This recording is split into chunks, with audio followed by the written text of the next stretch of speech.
Everything is completely and utterly falling apart in Charlotte. Not that it was ever really together in the first place, but the last really week or so in Charlotte has gotten to the point, I think, where there's a real conversation to be had about if this core that is supposed to be the core that you're going to rebuild with is going to last. I think there's a serious path to LaMelo Ball being traded and this team just completely blowing it up again. Not that they ever really got anywhere in the first place.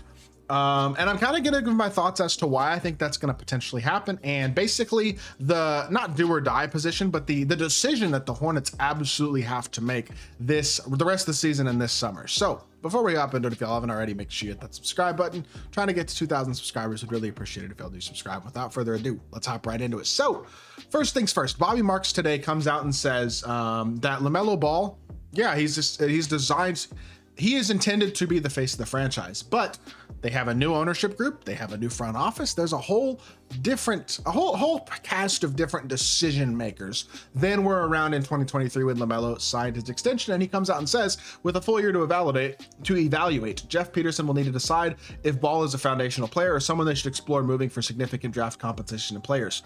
Ball has played like an all-star, but is on pace to appear in fewer than 50 games for a third straight season. And I think it's a valid point, first and foremost. LaMelo, by the way, goes out with injury last night. Got his foot stepped on. Didn't look like a significant injury. Kind of just tweaked his ankle and goes out again last night. Plays 10 minutes and does not play the rest of the game. The Hornets are atrocious.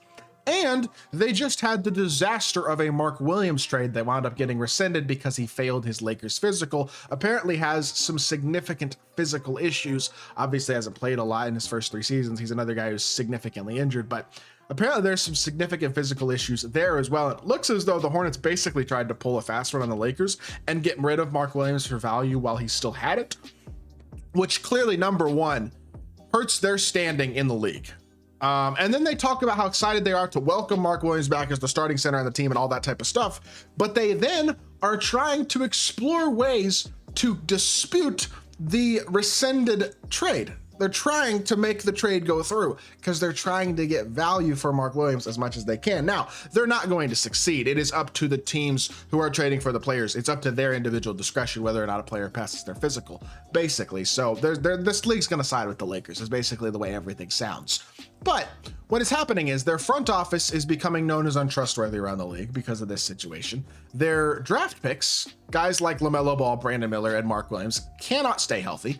And they have a young core that seems undisciplined, inconsistent, and just not growing, not succeeding. This felt like the year that things were going to turn around, at least going into the season, with the hiring of Charles Lee and potentially the setting of a new culture and all these types of things. They bring Kemba back as an assistant coach, a Hornets legend, like all this stuff. And I feel like this is the year that things are going to turn a corner. And instead, if possible, they've actually gotten worse, which is insane to say. But when you look at their payroll situation, look, they have LaMelo under contract for this max contract for the next 4 seasons after this year. He would have extremely high trade value despite the injury issues as a 30-point per game 23-year-old who they could get a massive haul for. That's a guy you could get 3, 4, 5 first-round picks and multiple young talented players potentially for LaMelo. Miles Bridges, couple years of team control on his contract, and it's not a bad contract either. That's a guy who, 26 years old, solid player, would have some trade value around the league. Nurkic is, I mean, obviously kind of a wasted contract, but he's just there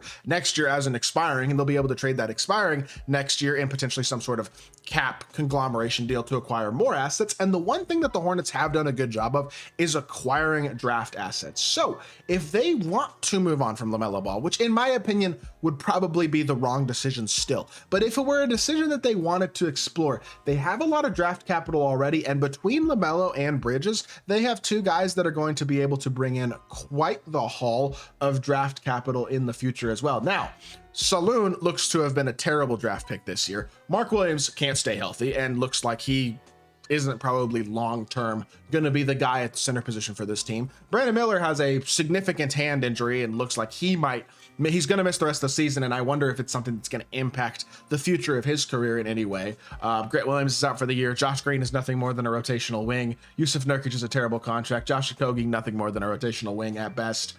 Like, you look at this team, they just signed Moussa Diabate two-way extension a couple days ago. He looks like he could be a bench center, but like this is not a team with a lot of pieces beyond those few guys that I named in LaMelo, Bridges, Brandon Miller, and like if Mark Williams is healthy, Mark Williams, but that's concerning.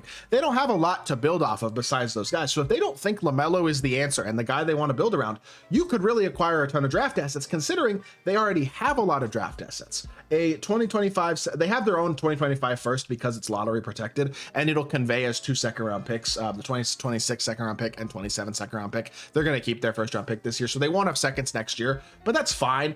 And then they also have the right to pick swap in 2030 with the Lakers, which could wind up being a good pick swap, but at this point, probably not, now that the Lakers have added Luka Doncic, obviously. But what they do have is a lot of other picks as well. They have a couple of second-round picks in 2026. They have a lottery protected 27 first from Miami, a top 2 protected 27 first from Dallas that will probably convey. They have a couple of other, I think, first round picks as well, don't they? Yeah, they have 2031, that Lakers pick swap option, or no, they have the unprotected Lakers pick in 2031. I'm sorry. No, they don't. Hold on, they did have that, but that was part of the Mark Williams trade, so they don't actually have that asset. But point being, they have a bunch of extra second-round picks, couple extra first-round picks. They have a decent amount of draft assets to work with, including basically all of their own, except for the next couple of years' second-round picks. And look, I actually think that that gives them a decent amount of assets that if you add a young, talented player and a bunch of other draft assets to that group in exchange for trading away LaMelo and Miles Bridges, you could potentially build something. Now, here is my thought. I would personally not give up on LaMelo yet. I think he has been absolutely injury prone, but I think on a team that is more competitive and has a better situation around him, he would probably take things a little bit more seriously in terms of keeping his body where he needs to be to hopefully not get injured as much, and maybe just playing a little bit more seriously on a night-to-night basis as well, and trying to win games. And when you look at the standings, look, they're the 4th worst team in the league. They're going to be a bottom 5 team in basketball. Ideally for them, I mean, they're 5 games worse than the Nets right now, 2 games worse than the Raptors, and I think they're going to be worse than the Raptors. Like, ideally for them, they are a bottom 4 team in basketball, so they had the highest chance possible at the number 1 overall pick and the opportunity to select Cooper Flagg. But if they could get Cooper Flagg, Ace Bailey, Dylan Harper, somebody like that in this draft, which seems extremely realistic, this is a team that could have an interesting core. If you are LaMelo Ball, Brandon Miller, Ace Bailey, for example, or Cooper Flagg, or somebody like that. This is an interesting team. Miles Bridges could get traded either way, in all honesty. I wouldn't be surprised if he does. I think he's a guy who's pretty likely to get traded at some point. I don't know if I would move LaMelo at this point, but I think the Mark Williams situation is a terrible look for them as a franchise. I think LaMelo's inability to stay healthy and inability, it seems, to take the sport seriously at times, is an issue as well. Like, it just feels like the core that they have built and the future that they have tried to build is falling apart before it ever even really gets started. And that's a shame. I'm hoping Brandon Miller can stay healthy. I'm hoping LaMelo can stay healthy. I'm hoping Mark Williams defies the odds and stays healthy somehow as well.